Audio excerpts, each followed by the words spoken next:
Telangana BJP chief Ramachandra Rao లేఖ ఇప్పుడు ఆ పార్టీలో హాట్ టాపిక్ గా మారింది. ఆయన ఎవరిని ఉద్దేశించి వ్యాఖ్యలు చేశారన్న దానిపై రాజకీయాల్లో చర్చ జరుగుతోంది.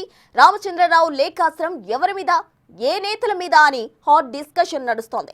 బీఫామ్లు మేమే ఇస్తామన్న పంచాయతీ పైన, గువ్వల బాలరాజు పంచాయతీ పైన, బండి ఈటల పంచాయతీ పైన, లేక జిల్లాలో జరుగుతున్న పంచాయతీల పైన అని ఎవరి మీద ఈ లేఖాస్త్రం అనేది చర్చనీయాంశంగా మారింది. రామచంద్రరావు బీజేపీ చీఫ్ అయిన తరువాత ఆ పార్టీకి వచ్చే మొదటి ఎన్నిక జూబ్లీహిల్స్ కావడంతో ఎలాగైనా స్థానాన్ని దక్కించుకుని తన మార్కు చూపించుకోవాలని చూస్తున్నారని చెప్తున్నారు విశ్లేషకులు.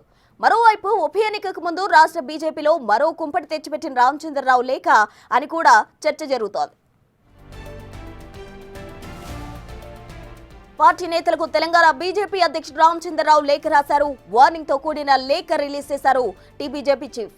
పార్టీలైన అతిక్రమిస్తే ఉపేక్షించేదే లేదన్నారు. అందులో పార్టీ మీద ఇష్టం వచ్చినట్టు మాట్లాడితే చర్యలు తప్పవంటూ వానగించారు. ఏది పడితే అది మాట్లాడితే ఊరుకునేది లేదంటూ లేఖలో పేర్కొన్నారాయన. నేతలకు కఠిన హెచ్చరిక జారీ చేశారు.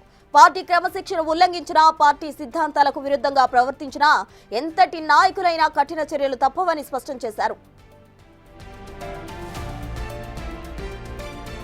ఇదే అంశానికి సంబంధించి పూర్తి డీటెయిల్స్ మా ప్రతినిధి వెంకట్ లైవ్ లో అందించేందుకు సిద్ధంగా ఉన్నారు. వెంకట్, చెప్పండి, అటు బీజేపీ చీఫ్ దీనికి సంబంధించి ఒక లేఖ రాయడం జరిగింది. ఎవరిని ఉద్దేశించి లేఖ రాశారు అని అందరిలో కూడా గందరగోళం నెలకొన్న పరిస్థితి, ఆ డీటెయిల్స్ ఏంటి?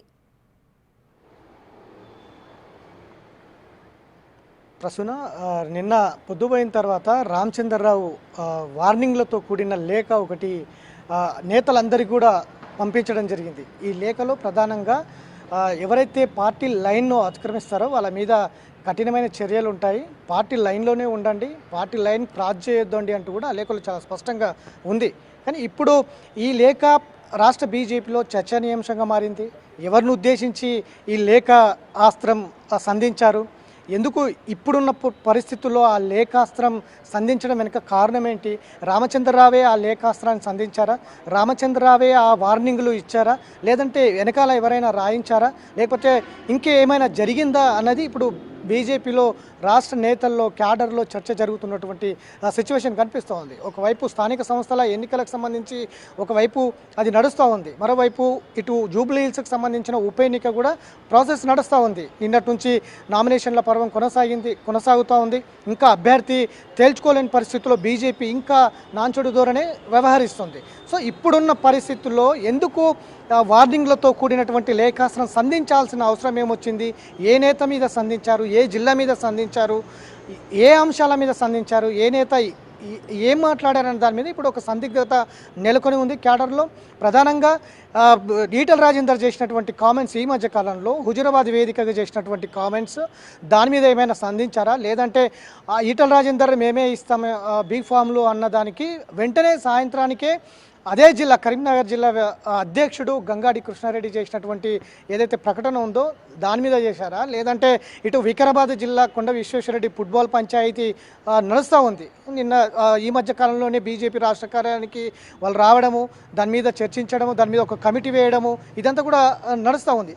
దాని మీద ఏమైనా లేఖ వార్నింగ్లతో కూడిన లేఖాస్త్రం ఏమైనా ఇచ్చారా అన్న దాని మీద ఫుట్బాల్ పంచాయతీ ఇంకా కొనసాగుతుంది. వికారాబాద్ జిల్లా అధ్యక్షుడు రాజశేఖర రెడ్డి కావచ్చు, రంగారెడ్డి జిల్లా రూరల్ అధ్యక్షుడు రామ్ భూపాల్ గౌడ్ కావచ్చు, ఇట్లాంటి వారి మీద ఏమైనా ఇచ్చారా? ఎవరు కూడా పార్టీ లైన్ క్రాస్ చేయకుండా మాట్లాడొద్దండి అంటూ చెప్పడానికి, అది కూడా లేఖ ద్వారా ఇవ్వడానికి కారణం ఏమై ఉంటుంది? మరోవైపు గువ్వల బాలరాజు రాక కూడా కొండ విశ్వేశ్వరరెడ్డి లాంటి వాళ్ళు వ్యతిరేకించినటువంటి సిచ్యువేషన్ ఉంది. అటు నాగర్ కర్నూలు జిల్లాలో కూడా నేతల మధ్య విభేదాలు ఉన్నాయి గువ్వల బాలరాజుకు సంబంధించిన అంశంలో. దాని మీద ఏమైనా లేఖ సంధించారా అన్న దాని మీద ఒక క్లారిటీ అయితే లేదు. కరీంనగర్ మీద ఇచ్చారా, లేకపోతే వికారాబాద్ రంగారెడ్డి జిల్లా మీద ఇచ్చారా? మహబూబ్నగర్లో కూడా ఈ మధ్యకాలంలో నేతల మధ్య రామచంద్రరావు పర్యటనలో భాగంగా విభేదాలు బయటపడ్డాయి. ఆ జిల్లా మీద ఏమైనా నేతల మీద వార్నింగ్లు ఇచ్చారా? లేదంటే సిద్దిపేటలో అదే ప్రాసెస్ ఉంది, పెద్దపల్లిలో అదే విభేదాల పంచాయతీ ఉంది, ఇటు ధర్మపురి అరవింద్ ప్రాతినిధ్యం వహిస్తున్నటువంటి నిజామాబాద్లో కూడా ఇదే వ్యవహారం కొనసాగుతుంది. ఇట్లాంటి అంశాల మీద ఏమైనా రామచంద్రరావు వార్నింగ్లతో కూడినటువంటి లేఖాస్త్రం ఏమైనా సంధించారా? Right. ఇప్పటికే ఆయన రాష్ట్ర బీజేపీ అధ్యక్షుడిగా ఎన్నికై 100 రోజులు అవుతుంది. సో ఈ 100 రోజులు ముగుస్తున్నటువంటి సిచ్యువేషన్లో ఈ లేఖాస్త్రం చర్చనీయాంశంగా మారింది. ఎవరిని ఉద్దేశించి రాశారు? లాయలిటీ ఉండాలి పార్టీకి, తప్పు కాదు. కానీ అదే లాయాలిటీ ప్రకారమే ఈ లేఖ సంధించారా? ఈ వార్నింగ్లు ఇచ్చారా?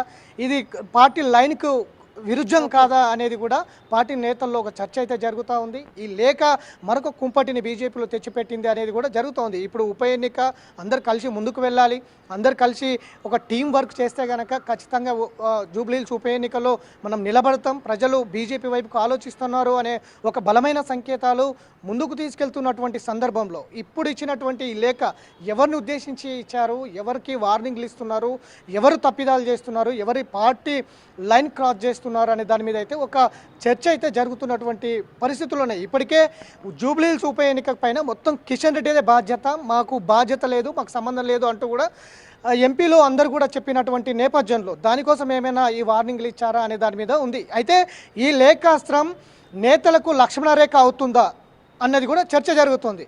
అయితే పార్టీ లైన్ క్రాస్ చేయకుండా ఉంటారా?